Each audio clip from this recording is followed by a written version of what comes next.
Good afternoon. The first item of business is consideration of business motion 19555 in the name of Graham Day on behalf of the Parliamentary Bureau on changes to business. Any member who wishes to speak to the motion should press the request to speak button now. And I call on Minister Graham Day to move the motion. Move, Presiding Officer. Thank you. No member is asked to speak to the motion. Therefore, the question is that motion 19555 be agreed. Are we all agreed? The motion is therefore agreed. The next item of business portfolio questions. The first portfolio today is Rural Affairs, Land Reform and Islands. And at question number 1, I call Sue Webber. Thank you, Presiding Officer. To ask the Scottish Government whether it has carried out an assessment of any unintended consequences of the Natural Environment Scotland Bill and what they could be. Minister Jim Fairley. Thank you, Presiding Officer. We have undertaken the full suite of assessments required for the introduction of the Natural Environment Bill Scotland, and the rationale for the bill is set out in the accompanying policy memorandum.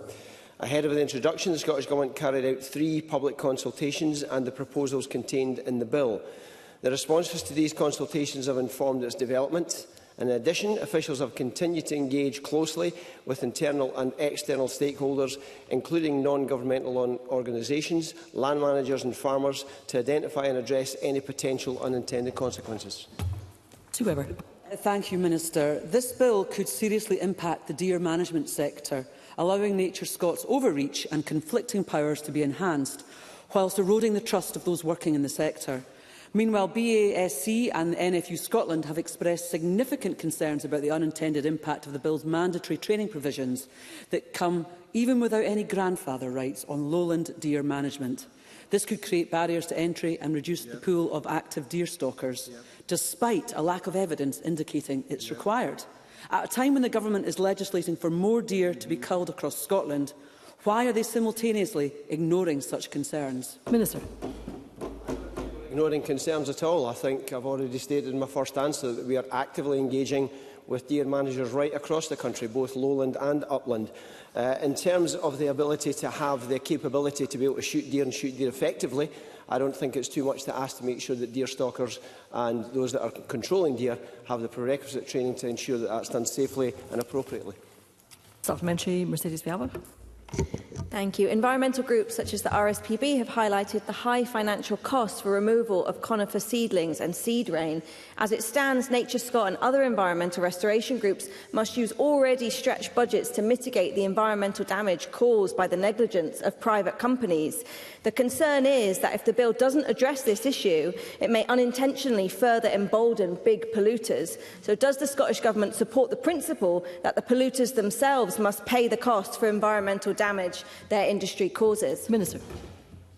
To turn to the specific point that Mercedes Vialba makes, I absolutely understand that there are some concerns around the seeding of conifers, but all of these things will be stretched out and discussed as the bill progresses.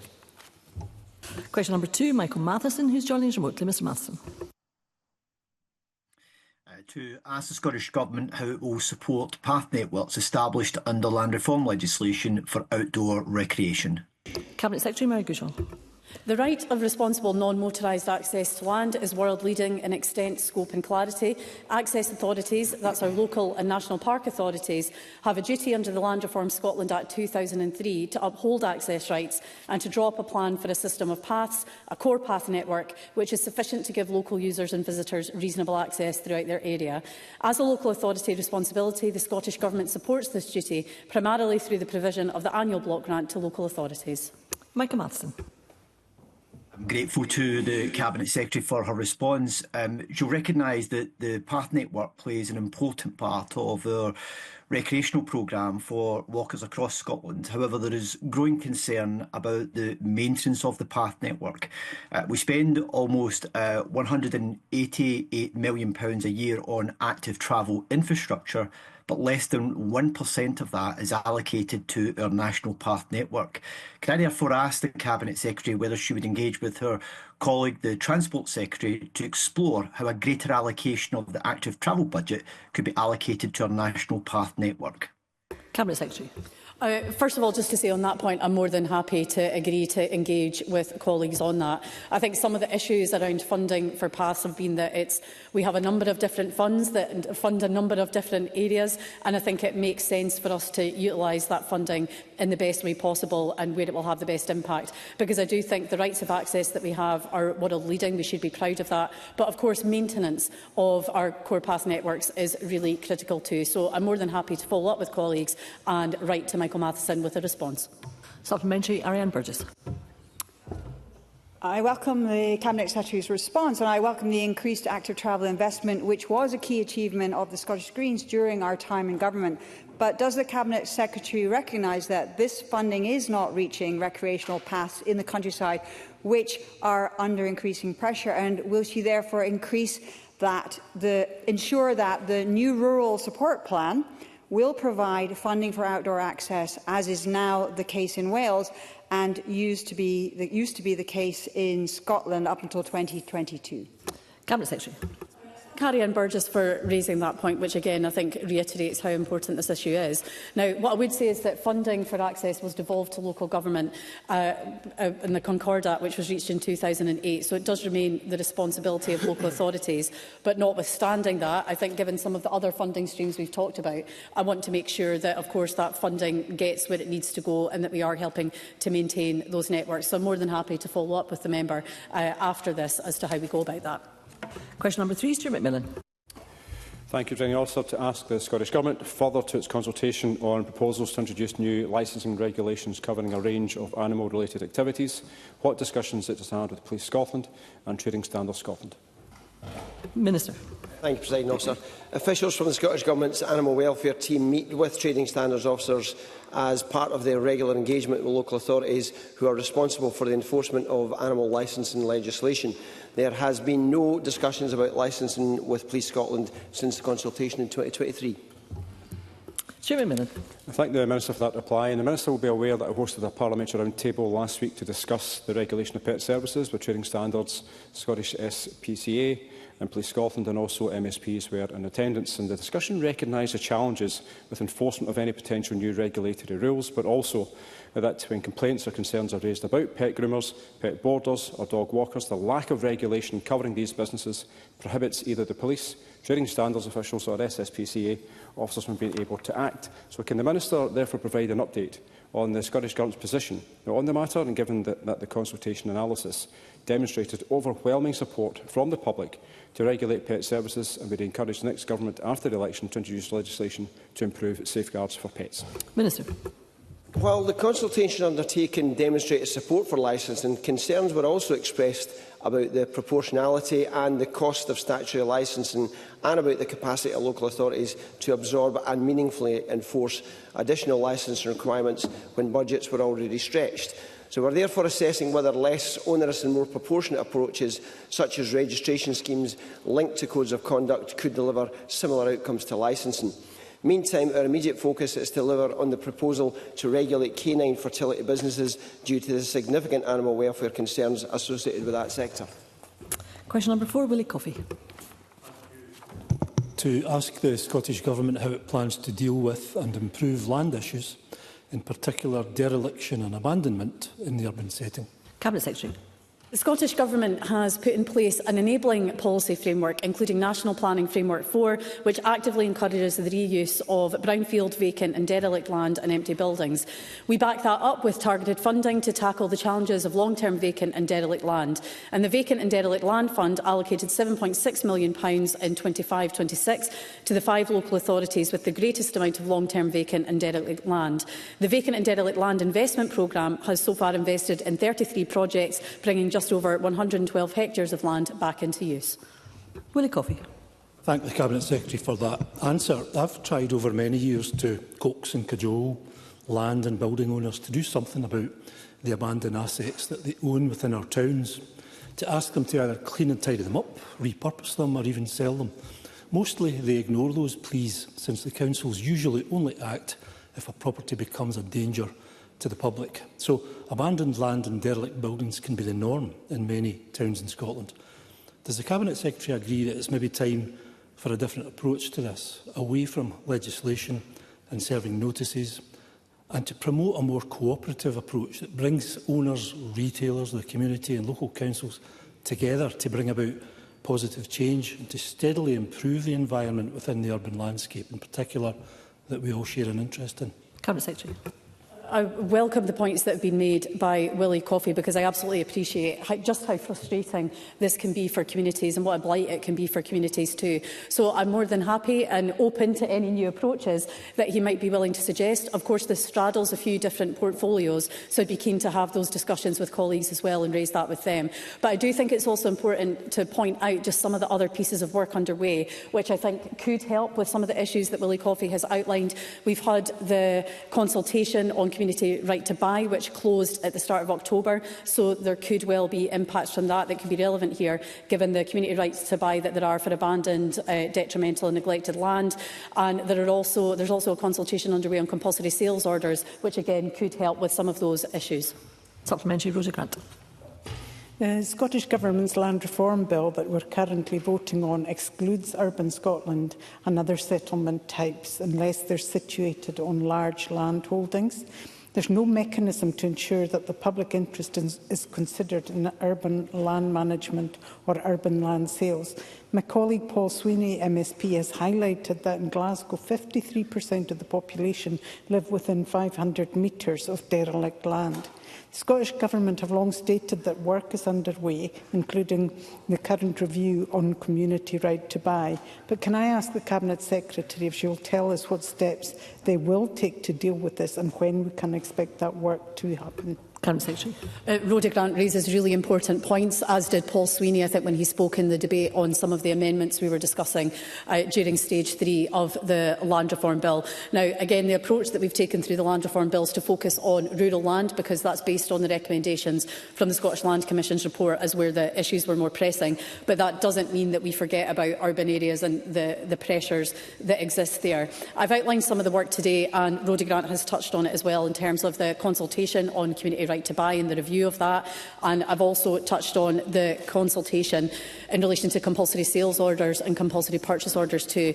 Now, the consultation has just closed. It's important that we analyse the results that come through that and to see what amendments could well be needed for the various community right to buy, to make sure that they are easy to use, that communities can use those powers and can really tackle some of the issues that are right on their doorstep. So I look forward to engaging further with Rhoda Grant as that work develops. But as I say, the consultation is recently closed, so we need to examine the outcome of that first. Question number 5, Audrey Nicholl.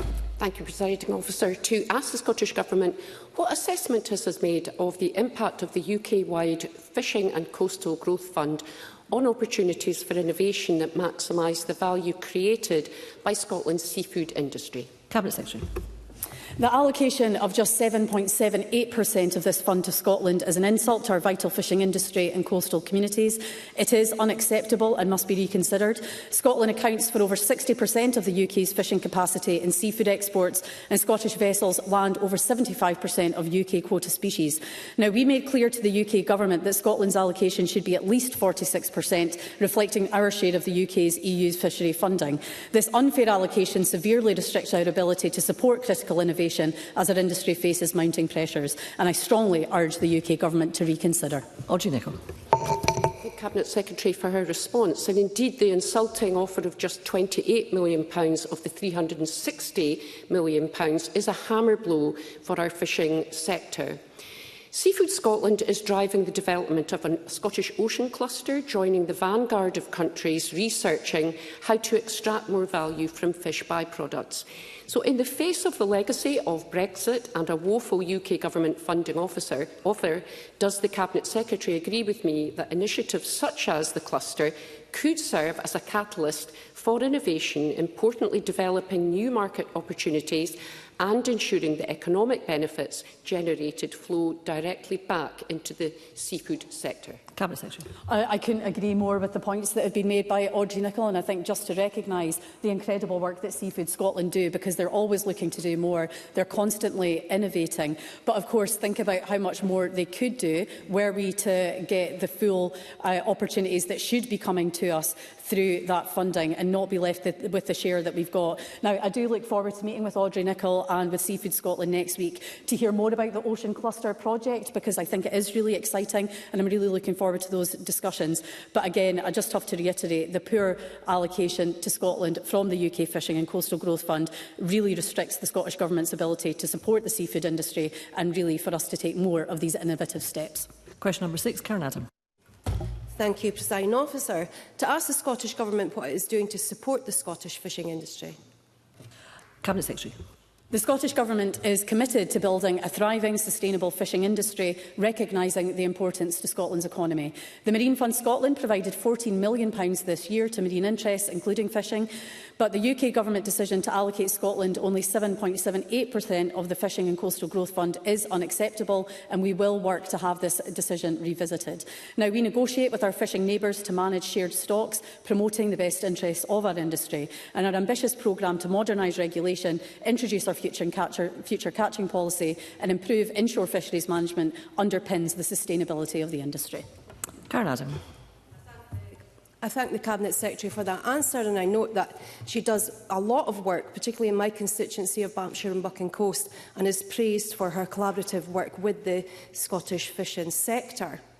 Communities across the coast rely on a fairly funded Scottish fishing industry, but given that UK Government's decision to allocate Scotland less than 8% of that post-EU fishing funds, despite our sector being the largest in the UK, does the Minister agree with me that only with the full powers of independence can Scotland's fishing industry be properly prioritised? Cabinet Secretary. I couldn't agree more with Karen Adam, and I think it comes into more stark contrast when you compare us with other European countries. If you take Denmark as an example, that has a smaller marine area and a smaller marine sector, they receive £25 million, I think, annually, compared to the allocation that we get from the UK Government and this updated, woeful allocation that we are receiving from the UK Government. So that is why I will always argue that the fishing industry's best interests and Scotland's interests more widely are best represented when we're an independent country. Supplementary, Tim Eagle. Well, I certainly don't agree that independence would help the Scottish fishing sector in the slightest. But what I do agree with is that the Coastal Grant Fund simply wasn't enough. But more importantly, Cabinet Secretary, I think there is far more here that, to talk about our wonderful Scottish fishing industry than I can ask. Every December, traditionally, there was a debate on fishing. I've been calling for that debate for a while. Will the Cabinet Secretary give me assurance that this December we will finally have that big debate on government time for the fishing industry? Cabinet Secretary. I believe I committed to Tim Eagle earlier this year that we would be having a debate. I hope that he got the response to his parliamentary question which set out that we would be holding that debate as well. Of course, that's subject to the Bureau decisions to confirm that. But of course, I've committed to bringing forward that debate, and that will happen. Supplementary, Willie Rennie. The Fife fishing industry is deeply concerned that their livelihoods will be disrupted by the offshore wind farms that have been built in the Forth without any compensation. Inchcape, unlike the NNG wind farm, are refusing to provide compensation for the mobile gear, the prawn boats, whereas the static gear are getting compensation, even though the cables are running right through their fishing grounds. So will the Cabinet Secretary have a discussion with her colleagues to put at last a compensation scheme for all of the fishing industry rather than just the statics? Cabinet Secretary. Willie Rennie raises a really important point there that, of course, is impacting heavily on the industries in his constituency. But, of course, I'm more than happy to follow up with him and, again, have those conversations and, again, with my colleagues to see what can be done in that regard. I understand that issues of compensation are currently private matters, but, of course, I appreciate the difficulties that he raises. Question number 7, Maurice Golden. Thank you, Deputy Presiding Officer. To ask the Scottish Government how it monitors the change of use of agricultural land classified as Grade 3 or above, including for infrastructure projects. Minister. Thank you, Presiding Officer. Scotland's 4th Land Use Strategy is due to be published by March 2026. And throughout its development, we will work with stakeholders regarding the multiple demands that are placed on our land and the fine balances that must be found as we move forward.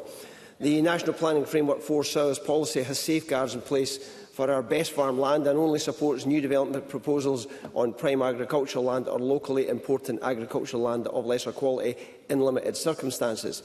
The Scottish Government's Food Security Unit also seeks to review available information about the use of land with a capability for agricultural grades 1 to 3.2 on an annual basis and to improve the data.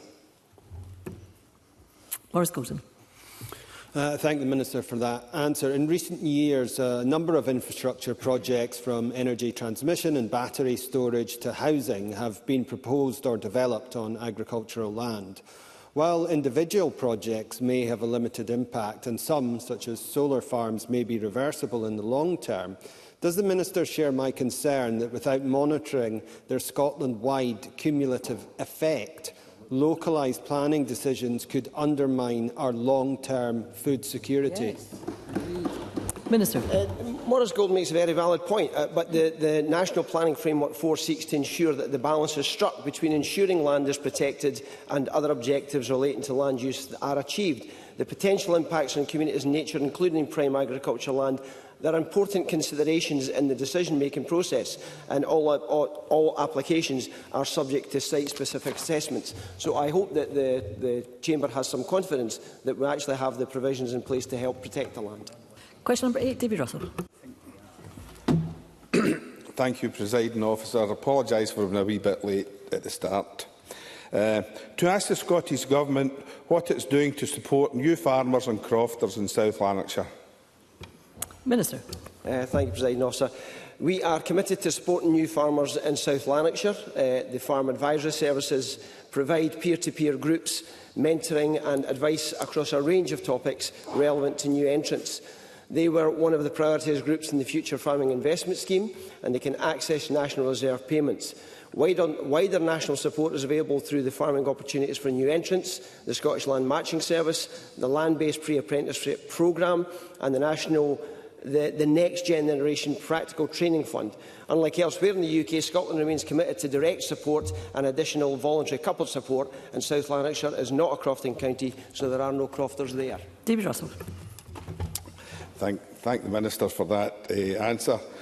With approximately 37% of those aged between 16 and 24 economically inactive, there are a number of rural and semi-rural professions that historically have been more prevalent in the public imagination, such as forestry, farming, land management, agricultural engineering. The list is endless. However, naturally, these professions are associated with highly marketable and transferable skills we are presently lacking in this country. Does the Minister agree with me that expanding the current offering of apprenticeships within the agricultural sector would help preserve traditional farming practices and benefit the environment, as we are simultaneously bolster the productive workforce to the benefit of not just the rural communities but essentially everyone? And could I remind the Minister, before he responds, that we are dealing with supporting new farmers and crofters in South Lanarkshire? Thank you. Aye, well, indeed. Thank you, Presiding Officer. As someone who came from the town and went into agriculture and spent a 30-year career in it, I absolutely take on board the points that David Russell makes to me. There are a number of ways in which people can get involved in South Lanarkshire. Scottish Government supports entry through the Land-Based Pre-Apprentice Programme, the Next Generation Practical Training Fund, and ensuring young people gain skills, experience and a route into agricultural careers. There are organisations like Ringlink, we have Lantra. There are any number of ways for people to actually get involved in farming in Scotland, and we have recently announced in our programme for government, what we introduced was asking all public authority landholders to look at their holdings to see if there were opportunities that they had that could allow new entrants to get into farming. And supplementary, Jamie Halker-Johnson, again pointing out to the member that, of course, we're dealing with the principal question, which is on supporting new farmers and crofters in South Lanarkshire. Thank you. Of course, Deputy Presiding Officer. Can I declare an interest as a partner in a farming business in responding to my concerns yesterday over how applications to the Future Farming Investment Scheme, including new entrants and new farmers in South Lanarkshire, were decided upon. The Minister didn't answer my question on whether AI had been used in determining who did and who didn't get the grant. So can I ask him again, was AI used in deciding FFIS applications? Minister. No. And I could squeeze in a very brief supplementary from Douglas Ross, again with the same caveat, Mr Ross. Fortunately, Presiding Officer, I spoke to a farmer from Lanarkshire last night, and she echoed many of the same concerns I've heard from farmers across the Highlands and Islands. She was an applicant for the FFIS. She's a young farmer, new entrant, they're on a small farm, and a tenant, and they were only looking for £3,000. They were unsuccessful, as so many people have been. If AI was not used, and this farmer thought it had been and used unsuccessfully, why has the scheme rejected so many people? Why were so many ineligible? And does the Minister accept that people out there are suggesting, as this farmer from Lanarkshire last night told me, that it feels like it would have been as well selling raffle tickets for this fund rather than people going to the extreme effort and complexity and time to put in submissions that were ultimately unsuccessful? Minister. Okay, I absolutely take the point on board that Douglas Ross has made, because there are a number of disappointed people in the country. I made that point yesterday when I answered the questions. I'll reiterate, AI was not used. That's one of the dangers of social media. A mistruth has gone around the world twice before the truth has actually got its laces tied up. There was no AI use, so let's be absolutely clear about that.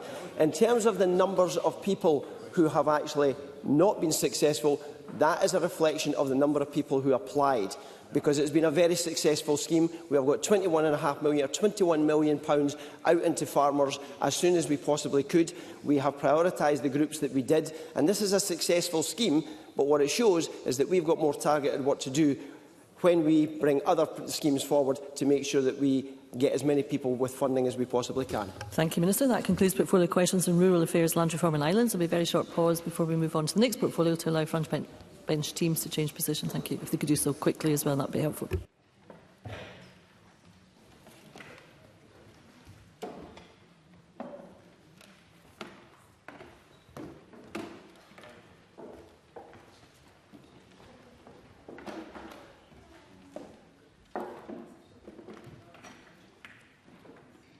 Thank you. The next portfolio this afternoon is health and social care. And at question number 1, I call Jamie Hopper-Johnson. To ask the Scottish Government what their response is to a recent poll showing that the majority of Scots believe the NHS is worse now than it was a decade ago. Cabinet Secretary Neil Gray. Thank you, Presiding Officer. There's no doubt our health and social care services, as in other countries, continue to face challenges, not least post-COVID. However, with record funding and a focus on reform and renewal, we are empowering our NHS to deliver high-quality care to people across this country. We're investing a record £21.7 billion this year, targeting areas with the longest waits, tackling backlogs, ensuring patients get the care they need faster, and our plans are delivering results. Last year, the NHS performed, for example, a record number of hip and knee operations, and new figures show NHS waiting lists have fallen. Jamie Hopper-Johnson. Neil Gray, in his statement to this chamber on urgent care in the north of Skye, sought to assure local people that he would be seeking continued improvement. But an FOI obtained by SOS NHS campaigners showed that there were no advanced nurse practitioners on duty at Portree Hospital for 53 of the 84 nights between the 1st of July and the 22nd of September 2025. And that includes the 6th of August, when thousands of people attended the Skye Highland Games in Portree. NHS staff are being left working under extreme pressure to deliver on ministerial promises that ministers aren't providing the resources to deliver. So does the Cabinet Secretary think it's any wonder when communities like those in the north of Skye get broken promise after broken promise from this Scottish Government that confidence in the future of our NHS is so low? Cabinet Secretary. Out in my proactive statement to Parliament that the situation within Skye is improving because there has been increased workforce development and supported of increased employment within Portree Hospital to ensure that Sir Lewis Ritchie's review can be honoured, and I was able to meet with local residents in order to provide those reassurances and the commitment from NHS Highland of continued improvement locally. I have a number of supplementaries. I'll try to take all of them. Supplementary, Patrick Harvey. Thank you. One group of my constituents who are undoubtedly seeing a worse performance from the NHS than 10 years ago are those seeking gender health care from the Sandyford, which doesn't only serve Greater Glasgow and Clyde, but 7 other health board areas as well. Public Health Scotland data published last week shows some 4,000 people on the waiting list with fewer than 50 first appointments a year. Can the Cabinet Secretary give my constituents any reassurance that some dramatic change is on its way that will ensure that this woeful performance turns around? Cabinet Secretary. I recognise the point that Mr Harvey has made, and also the consistency with which he has raised it, including in the discussions that we have on a regular one-to-one basis, for which I'm very grateful. I do also recognise the figures that he has quoted from Public Health Scotland that are undoubtedly a challenge for us with regards to the waiting times at the Sandiford and wider services. I too have constituents in that similar situation, so I recognise the pressure that that puts on them personally and also on staff. And I know that the Minister for Public Health and myself is investing in areas that we can explore how we can alleviate those pressures on waiting times. Supplementary, will you ready? In 2024, there were 50,000 private hospital admissions in Scotland. That was a record high. And in the first quarter of 2025, again, another record high. It's 42% up in the last 5 years, and the BMA are very clear in their survey that they say that many people are choosing that, the majority of people are choosing that because the NHS waiting lists are just so long. Isn't the Cabinet Secretary concerned that his government is privatising the NHS by stealth? Cabinet Secretary. No, absolutely not. I agreed with much of what Willie Rennie had to say until that final part. The very foundation and basic principles that this government is taking to our the reform and renewal work within the health service is based upon ensuring the continuation of our health service being free at the point of use and being publicly owned. Of course, I am concerned by the fact that people are choosing to go through private healthcare. I want to give them the assurance that activity levels are up and up substantially because of the investment that we have made and the incredible dedication of staff, and waiting times are falling. Progress has been making, the plan is working, and that the figures for private healthcare here in Scotland stand in stark contrast to the private healthcare usage elsewhere in the UK. That's because we want to make sure we protect and enhance NHS capacity here in Scotland. Supplementary, David Russell. While this survey highlights some mismanagement under the SNP administration, it is no surprise to any of us. I have a constituent who received a double mastectomy in 2017, and she is still awaiting for reconstructive surgery in 2025, 8 years of a wait, with one excuse after another, resetting the clock on several occasions during the process. Does the Minister agree with me that the creative accounting applied to waiting lists is thoroughly letting my constituents down? Cabinet Secretary. That's not what is happening. Of course, I not just sympathise and empathise, but I want to make sure that we provide the NHS capacity that can allow for the member's constituent to be able to be seen as quickly as possible. Indeed, I've met with other members, Dr Kulhani notably, who have constituents that are facing the very same issue. I know that there is a challenge because the very same theatres that are being used for some of this reconstructive surgery is also being used in order to ensure that we get the first part of treatment for people with cancer done first. But I'm also cognizant that the reconstructive surgery for women with breast cancer is also part of their treatment journey and must be afforded timeously, and that's why I'm asking boards to look at all that they can do to ensure that that is done as fast as possible. Supplementary, Claire Hawkey. Thank you, Presiding Officer. I remain Chamber. I'm a practising nurse in the NHS. I note that the same poll to which Mr Halcrow-Johnson refers also shows that 88% of people believe healthcare should be free. The Tories and, of course, Labour have been all too happy to carve out the NHS in England to private companies. So can the Cabinet Secretary therefore reaffirm that this SNP government will always protect the founding principles of the NHS, publicly owned and free at the point of need, and will ensure it remains well funded and prepared to meet the requirements of all who use it? Apologies, Ms Hawkey, I thought you'd finished. Cabinet Secretary. Thank you, President Officer. I absolutely agree with Claire Hawkey. Our position could not be clearer. The founding principles of our National Health Service, publicly owned, publicly operated, free at the point of need, are sacrosanct. That's why our backing of our NHS with record funding. I know that both the Labour and the Conservatives refused to support that record funding investment to our NHS at the budget. It comes with a focus on reform, empowering our NHS to deliver high-quality care to people across the country, including the £25.5 million additional funding announced this week to allow boards to deliver more appointments and procedures. Question number 2, Murdo Fraser. Thank you. To ask the Scottish Government, in light of reported concerns regarding patient safety at NHS Grampian arising from faulty sterilising equipment, whether an independent investigation into procurement practices will be held. Cabinet Secretary. Presiding Officer, I expect a comprehensive service review will be carried out of NHS Grampian's Central Decontamination Service. This review will examine the decontamination process and the supporting infrastructure, including the plant, machinery and engineering services that underpin safe and effective operations. Murdo Fraser. Can I thank the Cabinet Secretary for that response? My constituent Jason Donnelly had his company's contract with NHS Grampian cancelled after he raised whistleblowing concerns about patient safety.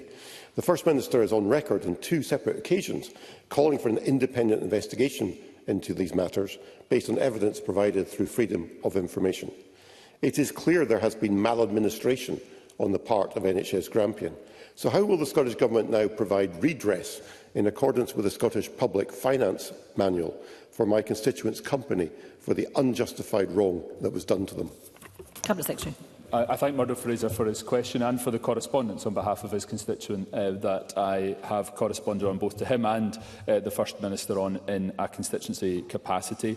The situation that Mr Fraser refers to relates to events in 2018 that are involving a different service, the endoscopy decontamination. They don't involve the situation that's currently being faced with NHS Grampian elsewhere in decontamination. I do know that officials have met with Mr Donnelly in order to, at my insistence, in order to explore whether anything further can be done to support him in his position, and the advice that I provided to Mr Fraser on his behalf still stands. Supplementary, Karen Adam, related to the principal question, please. Thank you, Presiding Officer. Can the Cabinet Secretary reaffirm that this Scottish Government is committed to putting patient safety at the heart of our NHS service delivery? And can he advise what conversations he has had with NHS Grampian about its recovery? Thank you, Cabinet Secretary. Good focus on the question that was actually placed in the business bulletin. Thank you. Of course, the recovery of NHS Grampian's services has been hindered by the situation with regards to the situation with decontamination services, and patient safety remains our top priority in both regards. I met with the Chair and Chief Executive of NHS Grampian in October about the work the Health Board is doing to explore and develop a new improvement plan so that people receive the right care at the right time, and the Scottish Government has also established an assurance board to support NHS Grampian and to provide assurance that an appropriate plan is developed. Question number 3, Ash Regan, who's joining us remotely. Ms Regan. To ask the Scottish Government what plans it has to improve the provision of mental health support for vulnerable women and girls with complex PTSD and other trauma-related conditions, including where this is a result of commercial sexual exploitation in prostitution. Minister Tom Arthur. The Scottish Government recognises the challenges faced by vulnerable women and girls with complex PTSD and trauma-related conditions, including those relating from commercial sexual exploitation. We have funded CSE Aware to provide training and awareness sessions to the wider public and third sector, including across health, to ensure that professionals across all settings have the skills and confidence to best respond. We are committed to ensuring timely access to high-quality mental health services and are working closely with NHS boards and local authorities to expand trauma-informed psychological support for women and girls affected by trauma and exploitation.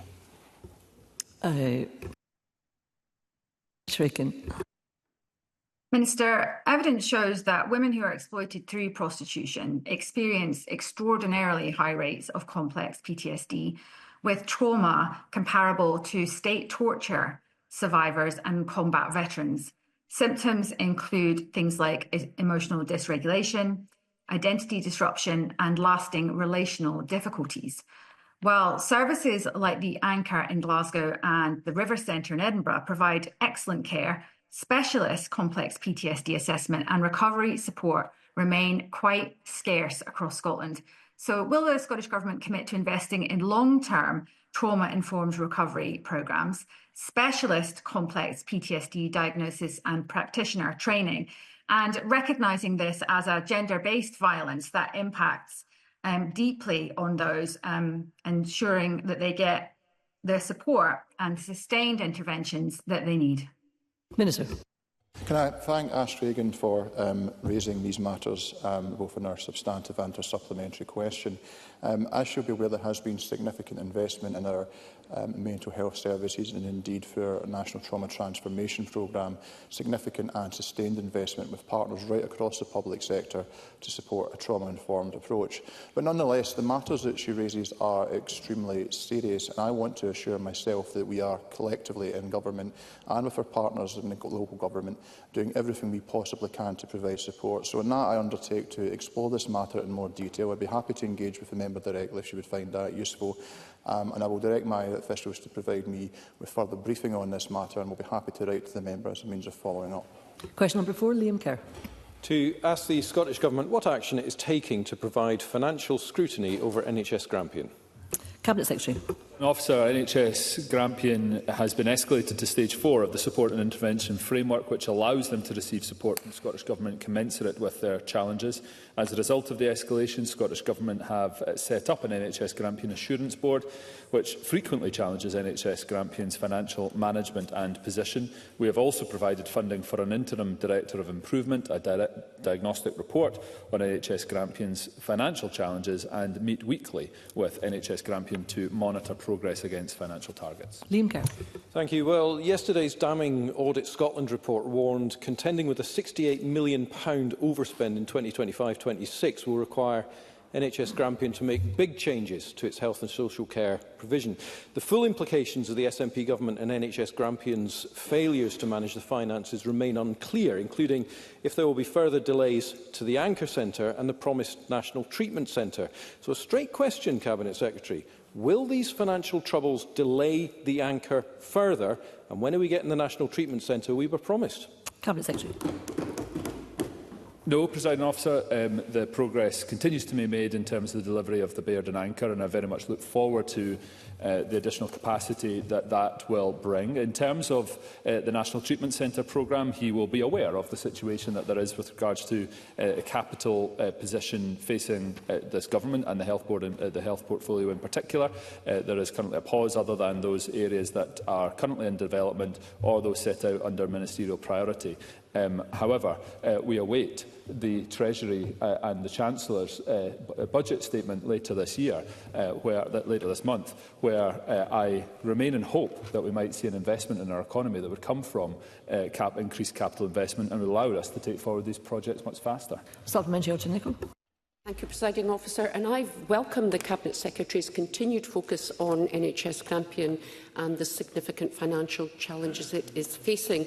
It's vital that patients in my constituency receive the care they need when they need it. So can the Cabinet Secretary further outline the action the Scottish Government has undertaken and continues to undertake to stabilise and support NHS Grampian to ensure patients are able to access the care they need when they need it? Cabinet Secretary. Absolutely. I absolutely agree with Audrey Nicholl. In this financial year, 25-26, NHS Scotland boards received increased investment in baseline funding. NHS Grampian received over £1.34 billion. An additional £5.9 million will drive improvements in NHS Grampian's A&E performance by supporting initiatives that shift the balance of care and reduce hospital occupancy, including hospital at home and discharge without delay work. NHS Grampian was escalated to stage 4 of the support and intervention framework in May this year, and an assurance board is now in place. That assurance board has been working with NHS Grampian to develop that whole system unscheduled care plan and will ensure the additional funding delivers the improvements that Audrey Nicholl is looking for. Supplementary, Douglas Ross. Too many of the NHS Grampian patients I represent in Murray are not getting the care when they need it. I've heard from a family who, at the weekend, the husband and father suffered a heart attack. He presented himself to A&E at Dr Gray's. He stayed in A&E for 4 days. There was standing room only within A&E. Patients were in beds in the corridors outside. At one point on Saturday, there were 6 ambulances with patients in them outside A&E because there was no capacity to take them inside. This has been going on for far too long, Cabinet Secretary. So while the Government are looking at the financial implications of the NHS Grampian's recovery plan, what does he say to families like this and so many others who are not getting the care they need and deserve, and indeed the care the staff want to give them, because time after time they are facing chronic delays like the ones in this family have suffered. Cabinet Secretary. So, first of all, I would welcome Douglas Ross sharing the situation with me in writing, if he can, around the situation that's been faced by his constituent, which sounds on the face of it to be an unnecessary and unacceptable delay, for which I apologise. I've already set out in response to Audrey Nicholl the improvement plan that is in place to support unscheduled care improvement that's required. And I've been very clear, I've made this point repeatedly in this chamber to colleagues, particularly from the North East, that the financial rigour that's required to be taken at NHS Grampian should not and must not get in the way of the improvements to patient care that I expect to see. And I've made that point absolutely clear to Grampian as well as to the Assurance Board colleagues. And supplementary, Cara Mochan. Thank you, Presiding Officer. Proper and efficient scrutiny of Health Board finances is critical to ensuring the long-term sustainability of our health service. This week, Audit Scotland revealed that NHS Ayrshire Arm owes nearly £130 million in loans, the Health Board serving many of my constituents on the brink of collapse. This is the highest outstanding loan of any Scottish Health Board. Can the Cabinet Secretary provide any reassurance to people in my region that immediate action will be taken to recover NHS Ayrshire Arm's financial position? I appreciate the member going a bit wide, but we are responding to a question about NHS Grampian. I'll briefly just say that I expect the new Interim Chief Executive, Gordon James, to be doing exactly that. Thank you, Cabinet Secretary. Question number 5, Kenneth Gibson. Thank you, Presiding Officer. To ask the Scottish Government how it will determine where the 15 pilots for the planned GP walk-in centres will be located. Cabinet Secretary. Presiding Officer, improving access to primary care is a key priority for this Government, building on our ongoing commitment through the Service Renewal Framework to shift more care into community settings and making services more accessible for patients. As part of this, we will develop options to improve access to primary care, including local walk-in models open Monday to Sunday, which will provide more flexibility for patients. We will develop these proposals first as a pilot model, which will complement, not duplicate or replace current core general practice. The Scottish Government will set out further details as these plans develop. Kenneth Gibson. I thank the Cabinet Secretary for that reply. Ayrshire's 3 towns of Ardrossan, Saltcoats and Stevenston combined of 33,000 residents. With higher levels of deprivation, it's one of the largest populations in Scotland without a hospital. North Ayrshire also has Scotland's lowest healthy life expectancy, a shockingly low 52 years. Prior to the financial crash, an ambulatory care and diagnostic centre was discussed. Does the Cabinet Secretary agree, therefore, that the 3 towns should be prioritised for a pilot GP walk-in centre, and when will members be informed which areas have been chosen? Cabinet Secretary. Presiding Officer, I very much hear the case that Kenneth Gibson is making on behalf of his constituents, and like him, a shared aim of the population health and the service renewal frameworks is to reduce health inequalities, which I think is what he is absolutely driving at in his question, by ensuring that services are designed and delivered in ways that are inclusive, equitable and responsive to all communities' needs. That aim includes targeted support for those who face the greatest barriers to accessing care, whether due to geography, socio-economic status, disability, ethnicity or other factors. And the success will result in people accessing care more quickly, closer to home and more equitably. We are developing GP walk-in proposals with NHS boards and primary care delivery partners, which will reflect local needs, and I will respond not just to Mr Gibson but to other colleagues in due course. Brief supplementary, Sandesh Gohani. Thank you. Declaration of interest of a practising NHS GP. The local Glasgow Medical Committee has raised concerns about the First Minister's recent announcements to establish GP walk-in centres, not least the risk they pose to continuity of care. Like them, I'm deeply concerned about the lack of clarity provided around the proposal, including the answer to Kenneth Gibson. Surely a lot of planning has already gone into this prior to an announcement.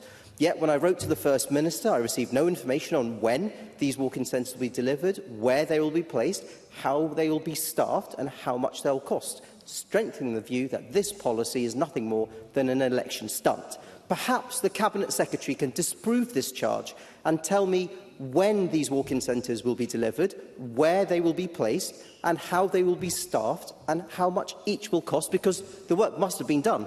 Cabinet Secretary. Work is being done, and I'll be more than happy to disprove Sandesh Gulhani's cynicism when further details can be published. In addition to the points that Sandesh Gulhani and Kenneth Gibson raised, Sandesh Gulhani raised the concerns there of the local LMC around continuity of care. I'm confident that they will be more reassured of late, given the fact that this government has committed to the single biggest investment in core GP services coming over the next 3 years, £531 million to be invested in core GP services, seeing increases in GP recruitment, a faster adoption of innovation, and I'm confident that that will be welcomed by GPs across this country. Brief supplementary, Martin Whitfield.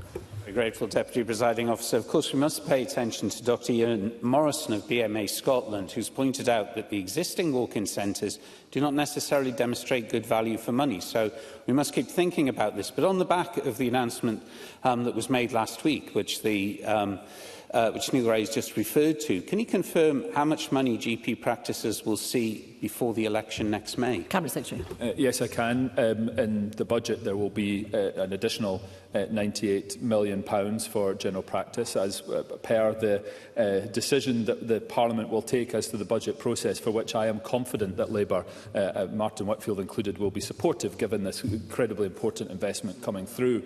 I am also confident that, not least because we will be engaging with GPs and organisations like the BMA, we can ensure that where there have been models that have failed elsewhere in the UK, we can make this work.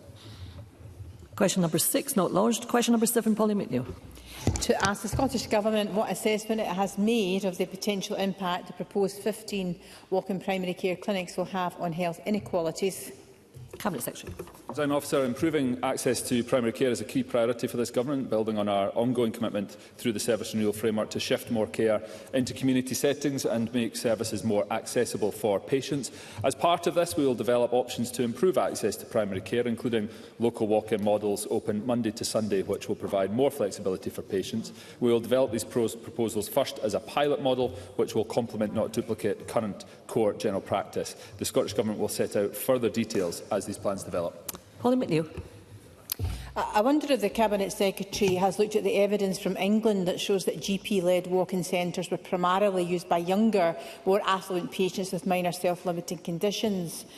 Rather than improving access to core general practice or easing pressure on A&E services, these centres may in fact exacerbate health inequalities by directing investment towards relatively healthy individuals, and that is the concern that the Royal College of General Practitioners, which I'm sure they've raised with you, have argued that the approach doesn't necessarily offer the best value for money and a call for greater investment in the core general practice services.